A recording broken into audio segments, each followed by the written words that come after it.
Fransa'da son 2 yılda tam 5 başbakan değişti. İnanabiliyor musunuz? Sanki siyasi koltuklar müzikli sandalye oyununa dönmüş durumda. Neden bu kadar hızlı değişiyor liderler? Yönetimde istikrar olmadığı kesin.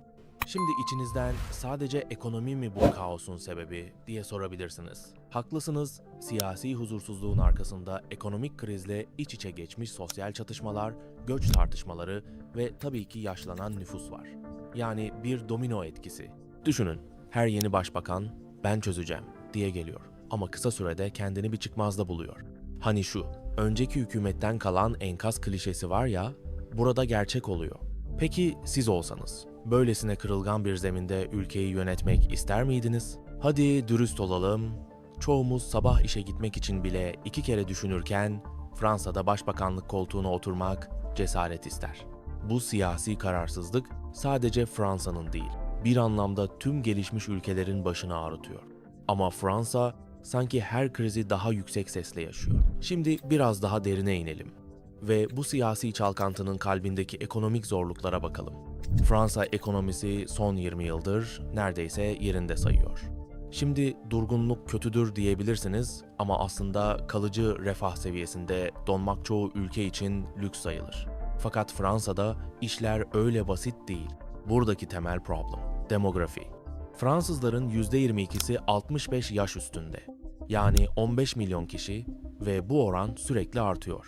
Bir yandan övündükleri güçlü sosyal güvenlik sistemi, diğer yandan hızla yaşlanan bir toplum, bu bir paradoks. Ama insanların uzun yaşaması kötülük mü diyenler çıkacaktır. Elbette değil. 83 yıl ortalama ömür harika. Ama Pay As You Go modelinde bugünün çalışanı, bugünün emeklisine bakıyor. Nesiller arası sözleşme ama çalışan sayısı azalıyor, emekli sayısı artıyor. Yani sistemin tabanı sürekli daralıyor. Bu sosyal devletin finansmanı için ya daha fazla vergi, ya daha fazla borç, ya da daha az hak gerekiyor. Hangisini seçmek kolay? İşte tam burada işler kilitleniyor. Hem çalışanlar hem emekliler, herkes haklarının kesilmesini istemiyor. Ama para da bir yerden gelmek zorunda. Şimdi gelin, bu finansman çıkmazına daha yakından bakalım. Borç, vergi ve sosyal harcamalar üçgeninde Fransa nasıl köşeye sıkıştı? Fransa, OECD ülkeleri arasında en yüksek vergi oranına sahip %44. Yani üretilen her 100 avronun 44'ü devlete gidiyor. Bir işveren, çalışanına maaş dışında %45'e varan sosyal sigorta primi ödüyor. Yani birini işe almak sanki 1,5 kişi almak gibi. Diyelim ki girişimcisiniz. Yeni mezunu almak mı, robotla idare etmek mi? Tabii ki başka bir yol da var, borçlanmak. Kriz zamanında sıfıra yakın faizlerle borç almak cazipti. Ama şimdi faizler yükseldi, borcun çevrilmesi pahalandı. Artık Fransa her yıl savunmaya ayırdığı kadar parayı faiz ödemeye harcıyor. Şimdi bir Fransız siyasetçisinin yerine koyun kendinizi. Gençlerden daha çok vergi mi alalım? Emeklilerin maaşını mı kıralım? Daha çok borka mı batalım? Hangisini seçerseniz seçin, sandıkta karşılığını ağır ödersiniz. Ve işte böylece sistem tıkanıyor. Ne yeni vergi alanı var, ne sosyal harcamaları azaltmaya cesaret, ne de borcu daha fazla büyütmek mümkün. Yani tam anlamıyla üç tarafı duvarla çevrili bir ekonomi. Şimdi esas ironiyi konuşalım. Fransa genç çalışan sıkıntısı çekiyor ama genç işsizlik oranı da tavan yapmış durumda. Gençler neden iş bulamıyor? Sebep, işgücü piyasasının katılığı ve yüksek iş güvencesi çatışması. CDI ve CDD burada devreye giriyor. CDI, süresiz ve ultra güvenli kadro. Şirketler birini süresiz almak istemiyor. Çünkü çıkarmak neredeyse imkansız ve maliyetli. Ne yapıyorlar? Gençleri geçici işlerde çalıştırıp sonra tekrar işsiz bırakıyorlar. Aklınızda şöyle bir sahne canlandırın. Genç bir mezun aylarca CDD ile çalışıyor, tam kalıcı işe geçeceğim derken sözleşmesi bitiyor. %10-20'sinin kalıcı kadroya geçme şansı var. Geri kalanı sürekli döngüde, deneyim kazanamadan, iş güvencesi olmadan... Peki, göçmenler çözüm olur mu? Teorik olarak evet, pratikte ise onlar da en alt segmentte aynı geçici iş tuzağına düşüyorlar. Yani hem gençlerin önünü açamıyorlar hem de sistemi sürdüremiyorlar. Bir de beyin göçü var. Yetenekli gençler ve mühendisler. Yüksek vergiden ve düşük maaştan kaçıp İsviçre'ye, ABD'ye gidiyor. Böylece Fransa hem genç hem de kalifiye iş gücünü kaybediyor. Kısır döngü dedikleri tam olarak bu işte. Şimdi gelelim kronikleşmiş bir soruna. Emeklilik reformları. Fransa'da emeklilik yaşı yükseltilmek istendiğinde kelimenin tam anlamıyla hayat duruyor. Son örneği 2023'te gördük.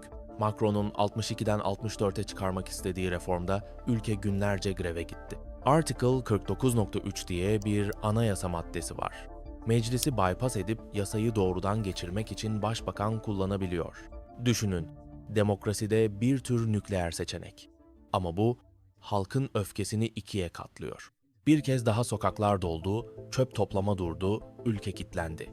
Macron reformu geçirdi ama siyasi bedeli ağır oldu. 10 yılların en düşük onay oranına geriledi. Sonrasında gelen başbakanlar ise ya güven oyu alamadı ya da kendileri istifa etti. Burada bir çıkmaz daha var. Reform yapmak şart ama siyasi cesaret yok. Her deneme protesto ve hükümet kriziyle sonuçlanıyor. Yani sistem değişime dirençli ve bu da ekonomik reformları imkansız kılıyor. Şimdi siz sorsanız, bu kadar protestoya rağmen neden hala reformdan vazgeçilmiyor? Cevap basit, başka çare yok. Ama kimse de büyük bedeli ödemek istemiyor. Sonuç, kutuplaşmış bir toplum ve sürekli ertelenen çözümler. Şimdi büyük resme bakalım. Fransa, 115'e yaklaşan borç oranıyla AB'nin aşırı açık prosedürüne takıldı. Brüksel, 2029'a kadar açığı kapatmazsanız yaptırım uygularım diyor. Yani Fransa'nın elindeki enstrümanlar azalıyor. Austerity yani kemer sıkma. Fransızlar bu kelimeyi duymaktan nefret ediyor. Her seferinde sokaklar doluyor, siyasi krizler tırmanıyor. Ama başka çare de kalmamış gibi. Peki hiç mi avantajı yok diye içinizden geçiriyorsunuzdur? Aslında var. Fransa, Avrupa'nın en büyük nükleer enerji altyapısına sahip. Eğer yeni yatırımlar yapabilirse, yapay zeka ve yeşil enerji yarışında öne çıkabilir. Ama işte sorun burada. Yatırım için kaynak yok. Avrupa Birliği'nin kemer sıkma baskısı, borçlanma imkanını da daraltıyor.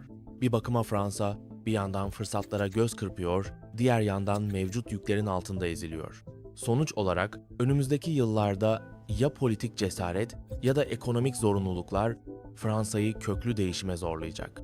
Soru şu, ilk kim pes edecek? Emekliler mi, gençler mi yoksa siyasetçiler mi? Hep birlikte takipte olacağız. İçeriğimizi beğendiyseniz abone olarak gelecek videolardan haberdar olabilirsiniz. Bir sonraki videoda görüşmek üzere.